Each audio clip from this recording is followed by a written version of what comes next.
ግንቦት 24 ቀን ድምጽ ሲሰጥ ውሏል። የድምጽ መስጠት ሂደቱ በአብዛኛው ጥሩ በሆነ ደረጃ ሲከናወን የነበረ ሂደት ነው።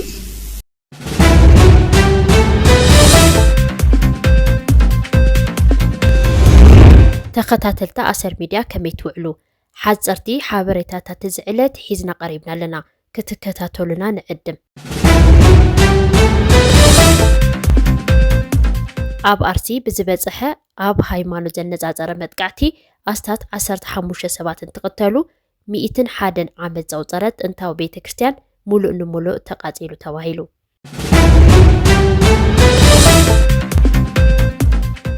አዲስ አበባን በተመለከተ መግባት የሌለባቸው የሚባሉ ሰዎች ታይተዋል የሚል ጥያቄም ተነስቶ ነበረ። ቦርዱ የሞኒተሪንግ ቲም አሰማርቶ ለማየት ሞክሯል። የመጡት ጥቆማዎች አንዳንዶቹ ትክክል መሬት ላይ እንደዛ ሆኖ በመገኘታቸው ቦርዱ እርምጃ ወስዷል። ኣብ አዲስ አበባ ተዋፊሮም ዝነበሩን ካብ ሕጊ ወጻኢ ዝንቀሳቐሱን ሰራሕተኛቱ ከም ዘባረረ ቦርድ ሃገራዊ መረጻ ኢትዮጵያ አፍሊጡ። ባይቶ ትግራይ ሓደስቲ ሽሞኛታት ዘጽደቀ ኮይኑ ሓላፍነቱ ሓደ ቢሮ ነተቋዋሚ ውድብ ሂቡ ኣሎ።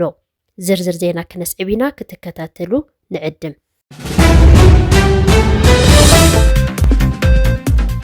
ኣብ ክልል ኦሮሚያ ኣብ ሰዓብቲ እምነት ክርስትና ዘነጻጸረ ቀትለት ከም ዝተፈጸመ ተሓቢሩ። ካብ ቅድሚ ትማሊ ጀሚሩ ኣብ ክልል ኦሮሚያ ዞባ ምብራቅ አርሲ ወረዳ አሰኮ ኣብ ልዕሊ ሰዓብቲ እምነት ኦርቶዶክስን ኣብያተ ክርስቲያናትን ተነጻጺሩ ብዕጡቃት ዝተፈጸመ ሰፊሕን ዘሰቅቅን መጥቃዕቲ ክሳብ ሕጂ ህይወት 10 ሰባት ከም ዝሓለፈ ቁጥሮም ልዕሊ 280 ዝኾኑ ሰባት ድማ ዘለውዎ ሻቅሎት ፈጢሩ ኣሎ ተባሂሉ። ነበርቲ እቲ ከባቢ እቲ መጥቃዕቲ ዝፈጸምዎ ዕጡቃት ሸነይ ምዃኖም ብምግላጽ ቅድሚ ሕጂ እውን ካብ 7 ግዜ ንላዕሊ ጠለታ ገብርኤል ኣብ ዝበሃል ከባቢ መጥቃዕቲ ፈጺሞም ከም ዝነበሩ ተዛሪቦም። ናይ ሕጂ ፍሉይ ዝገብሮ ግን እቶም ዕጡቃት ካብ ወረዳ መርቲ ካብ ፈንታሌን ከረዩን ከምኡ እውን ካብ ከባቢ ኢቱ ዝነብሩ ኩሎም ተኣኻኺቦም ብግምት 3000 ኮይኖም ናብ ወረዳ አሰኮን ከባቢኡን ብምምጻእ ቀበሌ ቢዮ ጠለታ ገብርኤል ኩፍቴን መድሃኒ ዓለምን ከባቢኡን ኣብዚ ሕጂ እዋን ሙሉእ ብሙሉእ ከም ዘንደድዎ ብብኽያት ብድንጋጽን እቶም ካብ ሞት ዝተረፉ ነበርቲ ገሊጾም። ካብቶም ዝተጠቐሱ ከባቢታት ብተወሳኺ ኣብ ዝተፈላለዩ ካልኦት ቦታታት እውን ክሳብ ሕጂ እቲ መጥቃዕቲ እናተስፋሕፈሐ ይርከብ ዝብሉ እቶም ነበርቲ ክሳብ ሕጂ ሓደ እኳ ናይ መንግስቲ ሓይሊ ናብቲ ቦታ ከም ዘይኣተውን እቶም ዕጡቃት ድማ ሰብ ከየምልጥ ነቲ ከባቢ ብምኽባብ ጨፍጫፍ የካይዱ ከም ዘለው ተዛሪቦም።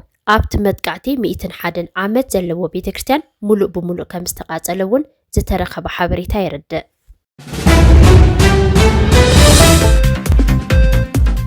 ቦርዱ የሞኒተሪንግ ቲም አሰማርቶ ለማየት ሞክሯል። የመጡት ጥቆማዎች አንዳንዶቹ ትክክል መሬት ላይ እንደዛ ሆኖ በመገኘታቸው ቦርዱ እርምጃ ወስዷል። እኔም ራሴ በተወሰኑ ምርጫ ጣቢያዎች ሄጄ አይቻለሁኝ። በተለይም ከዚህ ከሰልፍ መርዘም ጋራ የነበረው ችግር ምን እንደነበረ ቦርዱ ጧት እስከ 5 ሰዓት አካባቢ ይሄ አይነት ነገር በተከታታይ እንደ ችግር ሲነሳ የመፍትሄ አቅጣጫ ለማድረግ በሚል ከዋናው መስሪያ ቤት ከተለያዩ ኤክስፐርቶች ከፍተኛ ቁጥር ያላቸውን ባለሙያዎች በየምርጫ ጣቢያዎች በመመደብ የዚህ የድምጽ መስጠት ሂደቱ እንዲቀላጠፍ ጥረት አድርጓል። ኣብ አዲስ አበባ ኣብ ገለ ጣብያታት መረጻ ዝርከቡ መፈጸምቲ ምርጫ ዘይግቡእ ተግባር ክፍጽሙ በመርካቦም ካብ ስርሖም ከም ዝሰጎገ ቦርድ መረጻ ኢትዮጵያ ገሊጹ። አካቢት ቦርድ መረጻ ኢትዮጵያ ወይዘሮ ሜላቶ ወርቅ ኃይሉ ሎማ አማስያ ኣብ ዝሃበቶ መግለጺ ኩነታት ድሕረ መረጻ ዝምልከት መብርሂ ሂባ እያ። እታ አካቢት ኣብ መግለጺያ ኣብ አዲስ አበባ ኣብ ገለ ጣብያታት መረጻ ከኣቱ ዘይግብኦም ሰባት ተራእዮም እዮም ኣብ ዝብል ጥርዓን ዙርያ እቲ ቦርድ ሰብ ሞያታት ቁጥጥር ብምጉፋር እቲ ጥርዓን ብልክዕ ምህላው ስለ ዘረጋገጸ ስጉምቲ ዝተወሰደሎም ጣቢያታት ከም ዘለው ሓቢራ ከናንተም አካባቢ የቀረበ ጥያቄ ነበር አንዳንድ ምርጫ ጣቢያዎች አዲስ አበባን በተመለከተ መግባት የሌለባቸው የሚባሉ ሰዎች ታይተዋል የሚል ጥያቄም ተነስቶ ነበር ቦርዱ የሞኒተሪንግ ቲም አሰማርቶ ለማየት ሞክሯል የመጡት ጥቆማዎች አንዳንዶቹ ትክክል መሬት ላይ እንደዛ ሆኖ በመገኘታቸው ቦርዱ እርምጃ ወስዷል በመሰረት እትዝበጽሐ ሓበሬታታት ናብቱ ቦታ ዝኸደ ጉጅለ ምክትታል ገለ መፈጸምቲ ጣቢያታት መረጻ ዘይግቡእ ተግባር ክፍጽሙ ስለዝረኸቦም ካብ ስርሖም ከም ዝሰናበቱ ገይሩ እዩ ኢላ እታ አካቢት ቦርድ መረጻ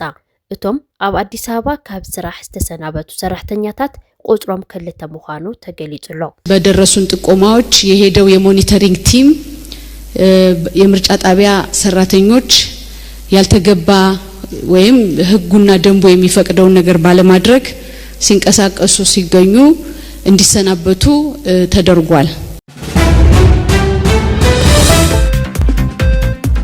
بحوحات داقم ستايشة بايتو كلل تقراي حادشت شومتا زدرقا خوينو አማኑኤል አሰፋ ምክትል ፕሬዝዳንት ገይሩ ሓደ ሓላፍነት ቢሮ ድማ ንውድብ ዓሲምባ ሂብሎ ብሕወሓት ዳግም ዝተጣየሸ ባይቶ ትግራይ ላዕለዎት ሽመኛታት አጽዲቁ በዚ መሰረት ድማ አማኑኤል አሰፋ ናይቲ ክልል ምክትል ፕሬዝዳንትን ሓላፊ ቢሮ ፍትሕን ኮይኑሎ ካልኦት ሽመኛታት ሓለፍቲ ቢሮን አማሓደርቲ ዞባን እውን ዘጽደቀ ኮይኑ ሓላፊ ቢሮ ባህልን ቱሪዝምን ኮይኑ ዝተሾመ መራሒ ውድብ ዓሲምባ ዝኾነ አቶ ዶሪ አስጎደም ኮይኑሎ